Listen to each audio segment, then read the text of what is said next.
Јас на Zoom линија го имам господинот Арбен Таравари, градоначалникот на Гостивар, еден висок опозицијски функционер, но и се уште редовен лекар во својата ординација. Господин Таравари, ве наоѓаме на клиника, предпоставувам, пациенти и амбуланта редовни прегледи. Така е, господине Ордановски. Пред се ви благодарам на поканата да бидам ваш гости. Да, денеска е среда, секоја среда ординирам на клиниката за неврофизиологија во клинички центар во Скопје. Па баш денеска ми е денот за релаксирање со пациенти. Секоја среда ординирате во амбулантата, а сите други денови ординирате во градоначалничкиот кабинет во Гостивар. Што се случува во Гостивар, како оди работата? Да, секој ден во Гостивар, вклучувајќи и сабота и недела, ја и сабота и недела работам на работа одам. Така да продолжуваме во Гостивар вториот мандат. Нели се е зимско време, се подготвуваме со проекти, со програмата да се реализира онаа што е ветено на изборите во 2021 година. Генерално добро, екипа која што горе-долу функционира заеднички скоро 4 години, повеќе од 4 години. Продолжуваме и се подготвуваме за новата сезона. Чекаме малце да се подобри времето и да почнеме полека да реализираме тоа што го ветивме. Меѓу другото, кризата се осеќа секаде, како што се осеќа во цел свет и во општина Гостивар истото. Значи, приходи многу слабо, поскапена струја, долгови, така да вообичаена работа за цел свет, мислам, имам впечаток, да не збориме посебно за регионот, кај што сме малце посиромашни. Меѓутоа, ние сме одлучни ќе продолжиме со реализирање на нашите ветувања, толку колку што ќе можеме и ќе стигнеме. Господине Таравари, убедливо победивте на локалните избори, започнавте нов мандат и така натаму, а потоа, говорам убедливо победивте во Гостивар.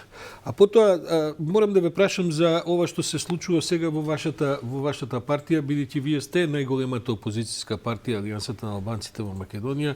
Како да дојде до некакви разногласија, можеби овие, како да кажем, внатрешни ставови дека ќе се бира нов лидер, кој ќе биде новиот лидер, па вие имате амбиција, па немате амбиција, па една ваша изјава се протолкува дека е малку можеби избрзана со вашата оставка, не требаше и така натаму. Што се случува во партијата, кога ви се закажани овие, да кажем, важни партиски настани што ќе треба да следуваат во реизборот редовен на партиското раководство? Значи, нашиот конгрес е на 27 март, значи за 2,5 недели. Најверојатно ќе се одржи во Тетово. Значи, во партијата е релативно стабилна. Нашата партија, за разлика од другите партии кај што не се зборува ниту јавно, кај нас сме разговарале токму јас и господинот Села за тоа дали треба да има промени во начелото на партијата, значи дали треба тој да паузира едно време или дали треба да се продолжи. И да речам, овој разговор наш нормално е пренесено и на членството. Инаку нема некакви амбиции од моја страна или некакви недоразбирања. Вчера со Села бевме скоро 3 часа, повторно ги анализиравме околностите. Донесена ли е таа одлука дали тој ќе се кандидира повторно за... Или уште го разгледувате? Да, јас сум кажал јасно и децидно дека доколку се кандидира господинот Села, ниту се дискутира тоа дали јас би кандидирал. Воопшто не доаѓа во предвид. Ако не кандидира, тој сум кажал, може да се размисли во тој правец. Јас очекувам до недела е доставување на кандидатури. Мислам дека господинот Села треба да продолжи. И ќе видиме недела ќе се знае дефинитивно и конечно. И ако продолжи господинот Села, ќе има мојата поддршка максимално колку што може. Впрочем, како што сме и функционирале минатите 6-7 години заедно, така и ќе продолжи. Значи, меѓу нас нема ниту најмало недоразбирање. Да, тоа не се сомневам, бидејќи и со господинот Села последниот пат кога сме разговарали, па и во ова студио, но и вон студиото, тој вели дека вашата соработка, барем сега и вие тоа го кажувате, тој дека е во известна смисла безпрекорна. Сепак, господине Таравари, следува Конгрес после еден тежок период во кој што не поминавте многу славно на локалните избори. Сигурен сум дека на Конгресот ќе се испеат сите химни, ќе се покаже целото единство и така натаму, но кога ќе се тргнат камерите, очекувате ли критичко размислување за тоа што треба да се случува во вашата партија за на наредните избори да имате подобри шанси од овие што сега поминаа? Така е, ние дека не сме критични, туку сме дури повеќе од тоа колку што треба да бидеме критични. Во Централното собрание на партијата 2021 декември, после изборите, ги направивме анализите и навистина од 82.000 гласови заедно со алтернатива, сега имавме 58.000 гласови само на советничките листи. Повторно остануваме со 3 општини, меѓутоа намален е квантумот на гласови.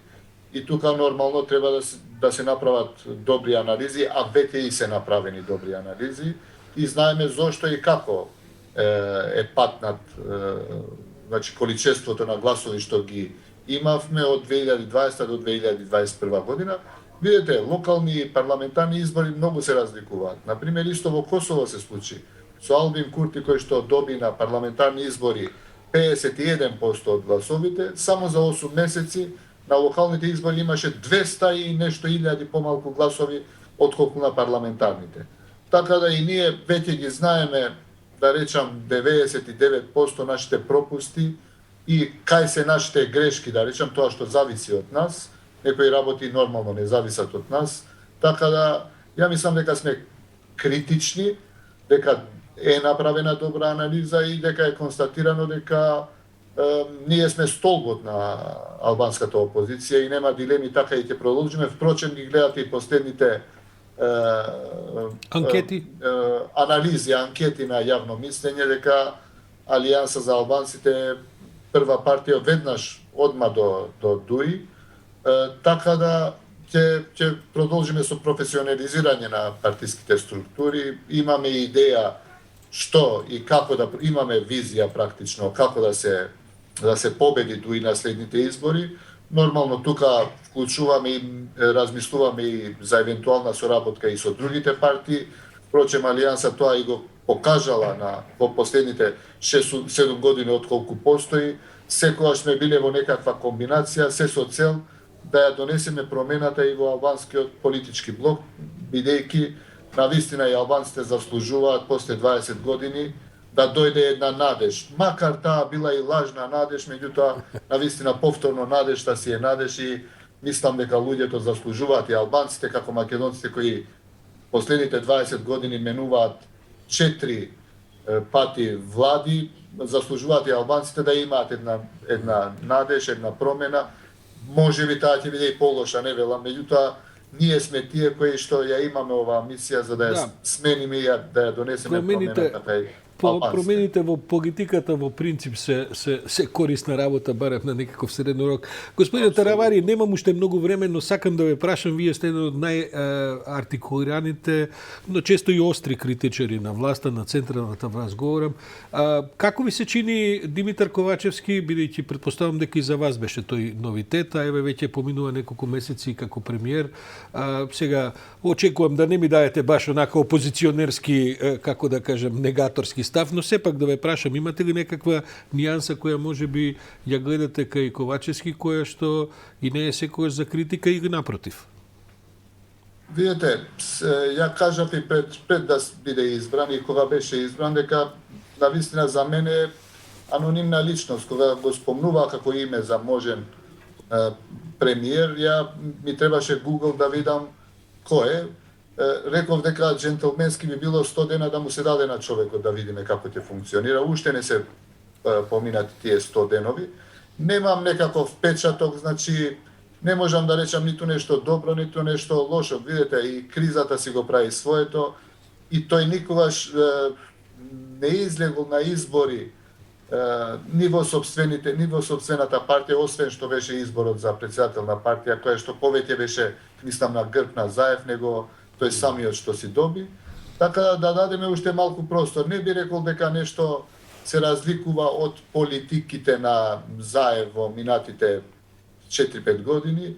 Меѓутоа, ајде, нека поминат 100 дена па ќе ги кажеме нашите критики или ако има и добри страни кои што треба да ги кажеме дека се како за Заев што го фалевме цело време за Преспанскиот договор, дека навистина е политичар кој последните 30 години успеа да најде некакво решение за да Македонија биде во НАТО, а колку е тоа битно за државата сега го гледаме и тоа секогаш сме го кажали за Заев и сме го критикувале оштро, сме го критикувале за сите грешки и неубави работи кои што ги правеше додека беше премиер. За Ковачевски ете нека поминат првите 100 дена па ќе излеземе со конкретни критики и пофалби ако заслужува.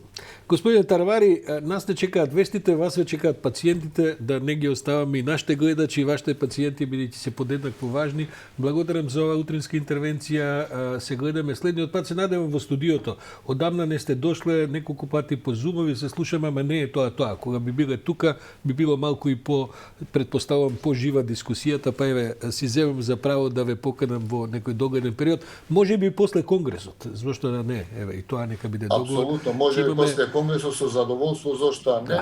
Ви благодарам уште еднаш за можноста и ви посакувам убав ден. Благодарам.